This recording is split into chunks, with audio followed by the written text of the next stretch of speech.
एक गजब news in दिनों मार्केट में तैर रही है जनाब। क्या तैर रही है? 2014 के बाद भारत की प्रति व्यक्ति आय, इनकम डबल हो गई है। समझ रहे हैं आप? आपको फील हुआ कि आपकी आमदनी दोगुना बढ़ गई है? सरकार को फील हो गया है।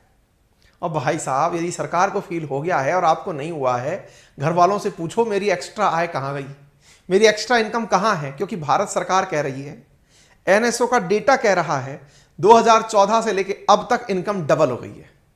बधाई हो भाई साहब। आपके पिताजी बहुत आज पिताजी को दिखाना ये वाला सेशन, पापा आप गजब झूठ बोल रहे हो हैं, आपकी तनख्वाह डबल हो गई है, हमें पता भी नहीं है। अरे क्या बात कर रहा है? बोले हाँ सर, मैं नहीं कर रहा, अखबारों की सुर्खियां हैं, इकोनॉमिक्स से रिलेटेड टाइटल है, इसलिए जानना जरूरी है क्योंकि ये इकोनॉमिक डेवलपमेंट से जुड़ा हुआ न्यूज है।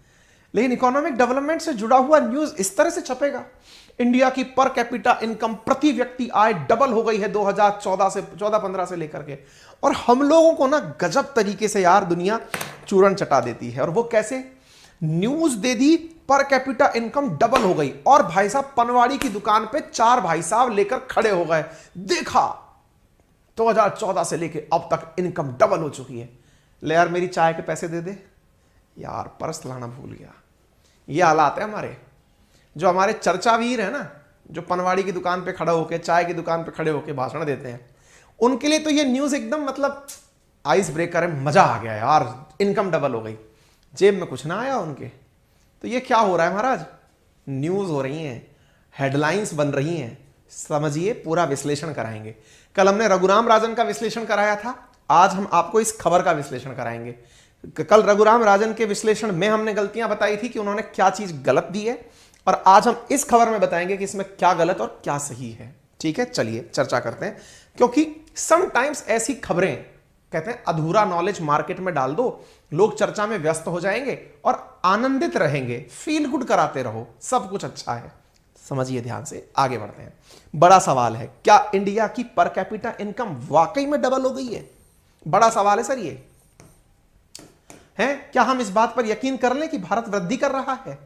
अगर ऐसा है तो आइए थोड़ा सा इसको समझने का प्रयास करते हैं, अर्थात इस सेशन को समझते हैं ये चर्चा में क्यों है, पर कैपिटा इनकम होती क्या है, इसके महत्व क्या है, क्या इसका सब बातें समझेंगे आप। चर्चा में क्यों है तो पहले इसको समझते हैं साहब। चर्चा में ये इसलिए है क्योंकि नरेंद्र मोदी सरकार के सत्ता में आने के बाद 2014-15 भारत की प्रति व्यक्ति आय बढ़कर 2 गुना हो गई है। राष्ट्रीय सांख्यिकी कार्यालय यानी एनएसओ सरकारी संस्था है भाई साहब, उसके अनुसार 14-15 में जब नरेंद्र मोदी सरकार नेतृत्व में आई थी, एनडीए सरकार बनी थी, तब भारत की प्रति व्यक्ति आय 86,647 रुपए थी, जो आज बढ़कर के 1,72,000 रुपए हो गई है। भाई साहब देख करके तो ऐसा लग रहा है कि यार मतलब गले लगा लें एनएसओ को, एक बार इधर झप्पी दे दे यार, मतलब मजा आ गया यार। है कहां तू, मतलब थोड़ा बताना यार, ये पैसा जा कहां रहा है? हमारी जेब में तो नहीं आया गुरु, ये है कहां? और भाई साहब ऐसा होने में 9 साल लगे, मात्र 99% वृद्धि हो गई है। और हो सकता है कि भाई साहब ये सुर्खियां बन जाए, कई जगह चुनाव प्रचार पत्र के अंदर हेडलाइन बन जाए कि सरकार ने इनकम डबल कर दी। वो बेचारा एक आदमी पनवाड़ी की दुकान में बैठा हुआ देख रहा होगा कि मेरा तो कुछ नहीं हुआ, जो था वो भी गया, ये क्या हो गया। पहले मैं इस एनएसओ के बारे में बता देता हूं। एनएसओ क्या है? Government has formed NSO by merging national sample survey office, computer centre, central statistical office, CSO, इनको मिलाकर के एनएसओ का निर्माण किया गया था। एनएसओ एक सरकारी एजेंसी है जो कि ministry of statistical and programme implementation के अधीन कार्य करती है। 1950 से यह पूरे भारत के अंदर नमूने एकत्रित करने का कार्य कर रही है। इंटरनेट पर प्राप्त जानकारी के अनुसार वर्तमान में इसके अध्यक्ष प्रोफेसर राजीव लक्ष्मण करंदीकर हैं। ठीक है साहब, आइए आगे बढ़ते हैं साहब। अब थोड़ा समझ लें कि ये पर कैपिटा इनकम होती क्या है, फिर इसका हम संपूर्ण विश्लेषण करेंगे साहब। पर कैपिटा इनकम अगर बातों को माना जाए तो यह है कि इस देश ने साल भर में जितना कमाया, सिंपल सी बात है, देखो आसान भाषा में पूछे, प्रति व्यक्ति आय शब्द से पता चल रहा है पहले तो इस देश ने पूरे साल में जितना कमाया, दूसरा इस देश में रहने वाले हर व्यक्ति की संख्या। सिंपल सी बात है, तभी तो पता चलेगा ना प्रति व्यक्ति आय कितनी है। अर्थात ये total income of area, area क्या है इंडिया, उसकी total income upon total population, यानी इस क्षेत्र में रहने वाली जनता कितनी है, उन दोनों का अंतर निकालो तो पर कैपिटा निकल के आ जाता है। अंतर नहीं भाई, ये वो वाली बात हो गई कि 10 लोगों ने मिलकर 100 रुपए कमाए, तो बताओ प्रति व्यक्ति कितने रुपए कमाए, तो 10 रुपए कमाए ना भाई। क्लियर है ना, ये उस तरह से है। इनका कहने का मतलब यह है कि प्रति व्यक्ति ने इतना पैसा कमा लिया। हमने कहा ठीक है साहब, आगे चलते हैं। एनएसओ का डेटा आया, डेटा के अंदर पूरी वृद्धि बता दी। अब सवाल शुरू होता है, चलिए इनका विश्लेषण करते हैं, कितना सही कितना गलत जान लेते हैं। जानने से पूर्व आपको बता दें कि यह जानना क्यों जरूरी है, किस तरह से इसे कैलकुलेट किया जाता है, जानकारी प्राप्त कर लीजिए। पहले तो है भारत की पूरी जीडीपी। जीडीपी 2 प्रकार की होती है। क्या बात कर रहे हो, हमें तो पहले जीडीपी नहीं पता है, अब आप जाकर के यहां पर 2 प्रकार और बता दो। हमने कहा रुको, जीडीपी भी कुछ नहीं है। असल में देश की जो नेशनल इनकम है ना, उसको नापने के अलग अलग पैमाने हैं। उनमें से एक पैमाना जीडीपी है, एक जीएनपी है, एक एनएनपी है। फिलहाल हम जीडीपी पर फोकस करते हैं। अब बोले भाई साहब कंफ्यूज मत करो, ये इतनी सारी बातें जो आप बता रहे हो ये समझेंगे कैसे। हमने कहा इसके लिए बहुत सस्ता साधन हमारे पास है। बोले क्या? हमने कहा आपको कमेंट बॉक्स में एक लिंक पिन करके दिया गया है, RNA by Ankit Awasthi application का। वहां पर हम इकोनॉमिक्स पढ़ाएंगे आपको, मात्र 1999 में 4 subject, history, geography, polity, economy. Guarantee है अगर 6 महीना देकर ये 4 सब्जेक्ट हमारे साथ पढ़ लिए तो इंडिया में जो भी हो रहा है सब समझ में आएगा। कौन नेता चूर्ण पिला रहा है, कौन पी रहा है, कौन मजे ले रहा है, सब समझ आएगा। केवल आपको दुनिया नहीं समझनी है, एग्जाम भी निकालना है, तो चिंता ना करो। यूपीएससी के फाउंडेशन लेवल का कोर्स है वो, जो हम 1999 में करा रहे हैं। आप साल भर वैलिडिटी के साथ पढ़िएगा। विज्ञापन समाप्त। अब आगे सुनिए। इकोनॉमी के अंदर अगर आपको नॉमिनल जीडीपी और रियल जीडीपी समझनी है तो हम थोड़ा सा आपको व्यवहारिक ज्ञान देते हैं। व्यवहारिक ज्ञान यह है जनाब, पहले जीडीपी को समझ लो, फिर हम इस बात को आगे समझ लेंगे। बोले बताइए सर क्या कहना चाहते हो। हमने कहा यार जीडीपी है एक देश की सीमा के अंदर जितनी भी वस्तुएं सेवाएं पैदा की गई उनकी कुल वैल्यू। बोले ठीक है सर, माना कि ये हमारा प्यारा भारत है। हमने कहा मान लो, बहुत बढ़िया सर, इसके अंदर हमने वस्तुएं पैदा करी। हमने कहा क्या पैदा किया आपने? सर हमने एक नया घर बनाया। मैंने कहा बहुत बढ़िया, मजा आ गया यार, आपने एक बढ़िया घर बना लिया। सर हमने एक बढ़िया चौपहिया कार बनाई। हमने कहा बहुत बढ़िया यार, गजब इंटेलिजेंट आदमी हो। अच्छा सर हमने तो वस्तुएं बना ली, अब हम सर्विसेज की बात बताते हैं। बताइए सर हमारा बेटा पढ़ लिख कर डॉक्टर बन गया है। हमने कहा क्या बात कर रहे हो? बोले हाँ, आजकल वो नौकरी कर रहा है। हमने कहा बहुत बढ़िया। और सर एक बच्चा जो है हमारा वो आजकल कॉल सेंटर पे काम कर रहा है। हमने कहा बहुत बढ़िया यार। और एक आजकल अपने ही रिश्तेदारों को LIC बेच रहा है। हमने कहा बहुत बढ़िया, सर्विस भी। बोले हाँ। हमने कहा ठीक है, इन लोगों ने 1 साल में जितनी वैल्यू क्रिएट की, ये बाउंड्री अगर इंडिया की है तो इसे जीडीपी कहते हैं, ग्रॉस डोमेस्टिक प्रोडक्शन। गुड्स और सर्विसेज की वैल्यू जीडीपी कहलाती है। बहुत बढ़िया। अब आपको अचानक नींद से जागृति मिली, आपने कहा एक मिनट, वैल्यू कैसे नापोगे? हमने कहा मतलब आपने तो वस्तुएं बताई हैं, वैल्यू कैसे नापोगे? मैं क्या नापेंगे? डॉक्टर साहब हैं ये। हाँ बोले तो? हमने कहा डॉक्टर साहब बढ़िया कमाते हैं। तो कितना कमा लेते हैं? हमने कहा लाख रुपए महीना कहीं नहीं छोड़ते। वाह भाई वाह, लाख रुपया महीना कमा रहे हैं डॉक्टर साहब। बोले बढ़िया। डॉक्टर साहब से पूछा क्यों डॉक्टर साहब, लाख रुपए में अपनी फीस निकल आ रही है क्या आपने जो दी थी प्राइवेट कॉलेज में? बोले नहीं निकल रही। हमने कहा जो हॉस्पिटल बनाया है आपने वो निकल जा रहा है क्या? बोले नहीं निकल रहा। मैं फायदे में हूं कि घाटे में हूं? बोले अब तक तो लग रहा है अगले 10 साल तक घाटे में रहूंगा। हमने कहा अच्छा। हमने कहा ऐसी फीलिंग क्यों आ रही है आपको? उन्होंने कहा कि जब हम पढ़ाई करने घुसे थे ना कॉलेज में, उस समय लाख रुपए में जो मशीन आती थी आज वो 2 लाख रुपए में आती है। हमने कहा कहना क्या चाहते हो? अरे बोले ढंग से सुनो, आगे भी बोल रहे हैं। हमने कहा बताओ। जिस समय कॉलेज घुसे थे ना उस समय महीने की फीस इतनी थी, आज वो बढ़कर इतनी हो गई है। हमने कहा यार गजब आदमी हो, हम तुम्हारी तरक्की की बात कर रहे हैं, तुम महंगाई गिना रहे हो। अरे बोले महाराज महंगाई नहीं गिनोगे तो फिर इसका मतलब क्या रह जाएगा? हमने कहा मतलब कहना क्या चाहते हो? बोले कहना ये चाहते हैं कि जो आप कह रहे हैं ना, मकान बना लिए या फिर कार बना लिए या फिर ये डॉक्टर इंजीनियर और बीपीओ बना लिए, इनकी सर्विस से कमा लिए, इसमें महंगाई कौन जोड़ेगा? हमने कहा हम क्यों जोड़ें? बोले साहब इसलिए जोड़िए क्योंकि यदि यही सब आप लोग 2010 में बनाए होते ना, तो इसको बनाने में, इतना सब बनाने में जो लागत आई होती वो इतनी होती।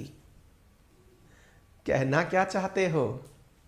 हमने कहा जवाब देखना नहीं चाहते हो। बोले मतलब ये, यदि भारत को अपनी वाकई में ये जांचनी है कि उसने जीडीपी कितनी बना ली, तो भाई साहब 2011-12 के अंदर जितना पैसे का मूल्य था उसके आधार पर आज हमारी जीडीपी 2.726 ट्रिलियन की है।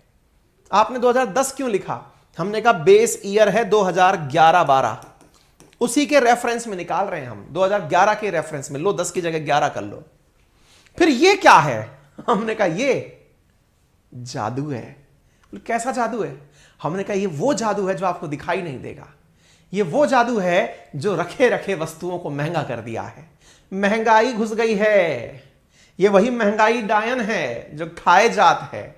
ये चीज जो आपने आज की वैल्यू पर, बोले सर ये कहना क्या चाहते हो 2011 में सामान इतने का था क्या? हमने कहा नहीं, दो सामान तो आज का है लेकिन पैसा 2011 के भाव पर लगाए हैं हम। आज के भाव पर लगाते ना तो ये वस्तु इतने की थी।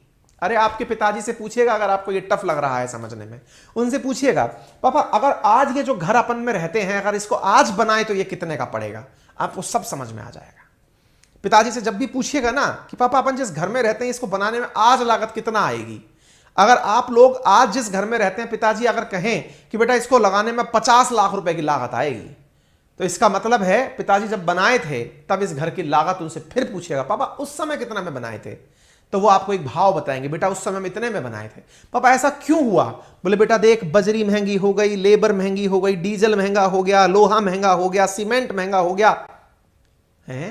बोले जी हां, महंगाई एंट्री कर गई। अर्थात घर तो वही है, घर की वैल्यू बदल गई। अर्थात आप जो खुश हो रहे हैं कि मेरी इनकम बढ़ गई, असल में वो इनकम नहीं बढ़ी है, डेजावू हुआ है, आपको खुश कराया जा रहा है। मतलब अरे मतलब अगर आंकड़ा जांचना है तो इस आधार पर जांचिए कि कितना बढ़ोतरी हुई है, इस पर मत जांचिए, इस पर तो हम आपको रखे रखे लखपति कर देंगे। बोले कैसे? हमने कहा कोई बात नहीं, महंगाई का इसमें पाकिस्तान वाला डोज लगा दो। पाकिस्तान में चल रही है 40% सालाना की महंगाई, घुसा दो इसमें, अभी यही वाला वैल्यू बढ़ के 5 ट्रिलियन डॉलर पहुंच जाएगा। तो बोले सर जीडीपी में ऐसा खेला कौन खेलता है? हमने कहा अर्थशास्त्री खेलते हैं, आपको थोड़ा कंफ्यूज करके रखते हैं। इस वाले को वो नॉमिनल जीडीपी कहते हैं और इस वाले को रियल जीडीपी कहते हैं। हम सोचते हैं नॉमिनल ज्यादा अच्छा होता होगा, रियल तो कौन जानता होगा, समझे? तो बोले सर इसका मतलब हम इसको रखे रखे 5 ट्रिलियन पहुंचा सकते हैं। हमने कहा नॉमिनल तो आपको जहां मन में आए पहुंचा दो गुरु। बोले कैसे?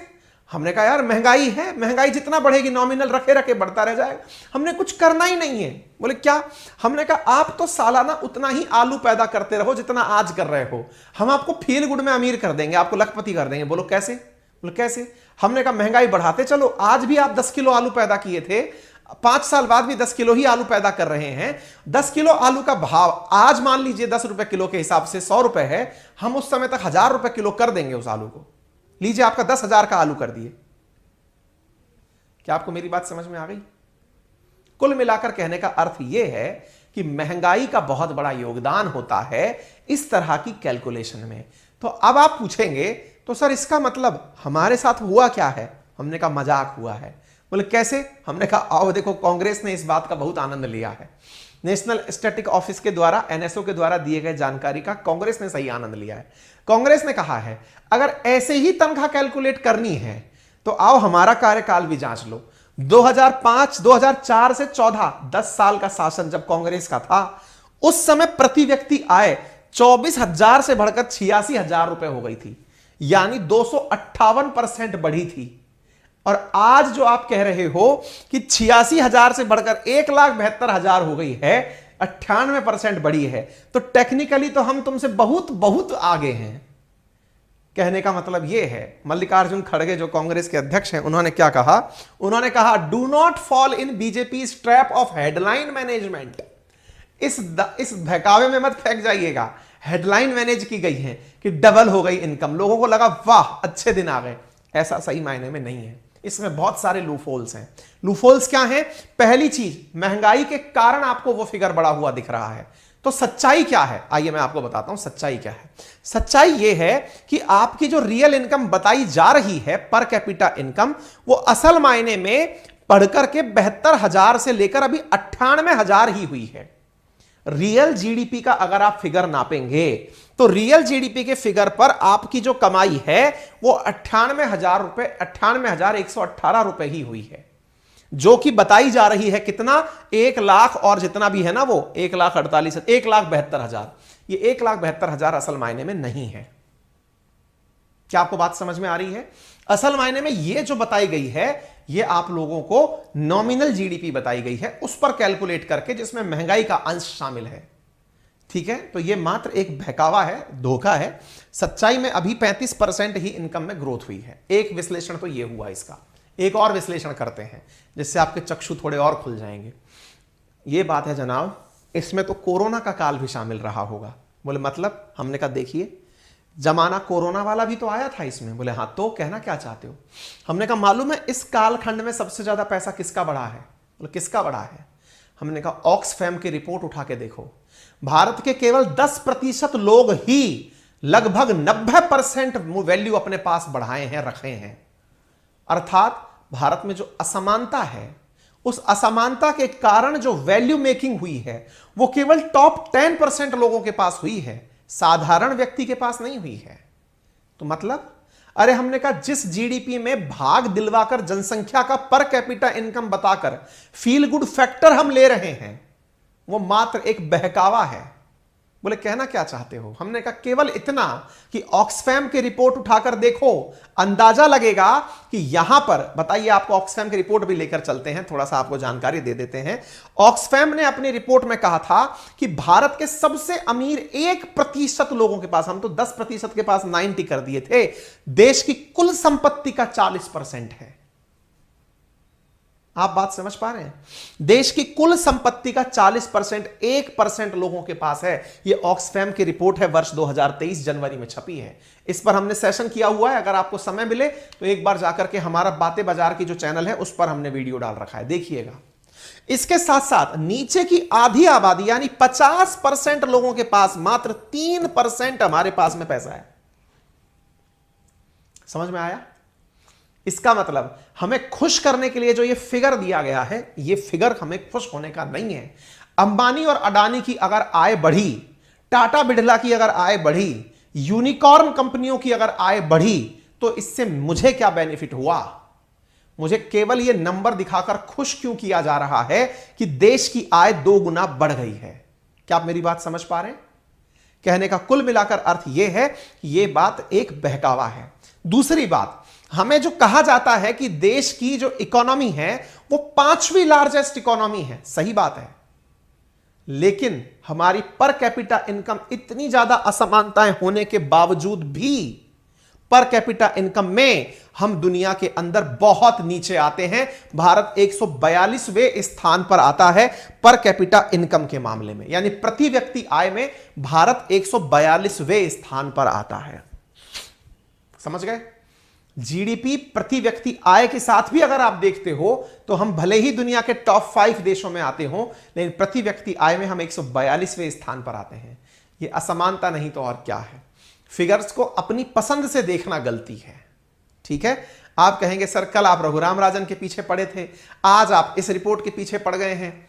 हमने कहा भाई साहब, कल आप सोचे थे कि हम बीजेपी के हैं, आज आप सोचेंगे हम कांग्रेस के हैं, और हम कहेंगे हम तो सिर्फ आपके हैं। अब ये बात आपको जो समझनी है, कईयों को लगेगी कि ये तो आम आदमी पार्टी के हैं, तो 4 दिन पुराना वाला वीडियो देख लेना, जिसमें मनीष सिसोदिया को हम जेल पहुंचाने की पूरी यात्रा समझाए थे और बताए थे कि भाई साहब कहां गोला फेंक दिए हैं। तो भैया बात ऐसी है कि हम सही मायने में आपके हैं, आम आदमी पार्टी के नहीं, इस देश के हैं, और हम और आप एक हैं। बाकी हमने कमेंट बॉक्स में आपके लिए हमारा एप्लीकेशन पिन किया हुआ है, जहां पर हिस्ट्री, ज्योग्राफी, पॉलिटी, इकोनॉमी के बैचेस जो हमारे पेड कोर्सेज में उपलब्ध हैं वो आपको उपलब्ध कराए जा रहे हैं। कहां पर? हमारे एप्लीकेशन RNA बाई अंकित अवस्थी पर। ठीक है, आपके मन में अगर कोई डाउट है कि ये पढ़ाने का लैंग्वेज क्या होता है, तो बाईलैंग्वेज होता है। PDF बाईलैंग्वेज दी जाती है, क्लास लाइव और रिकॉर्डेड चलती हैं, शाम 8:30 बजे क्लास होती है, मंडे टू फ्राइडे चलती हैं। लेकिन इस बार एक सैटरडे के दिन भी मैं क्लास ले लूंगा, क्योंकि वो एक दिन क्लास नहीं हो पाई थी इस वजह से। ठीक है, अधिक जानकारी के लिए आप हमारी टेक्निकल टीम को इन नंबर्स पर कॉल कर सकते हैं, सुबह 8 से शाम 8 बजे तक। अपना ख्याल रखें, बड़ों का सम्मान करें, छोटों को प्यार दें, अपना व्यक्तित्व इस प्रकार से विकसित करें कि महिलाएं आपके साथ सुरक्षित और सम्मानित महसूस करें। धन्यवाद।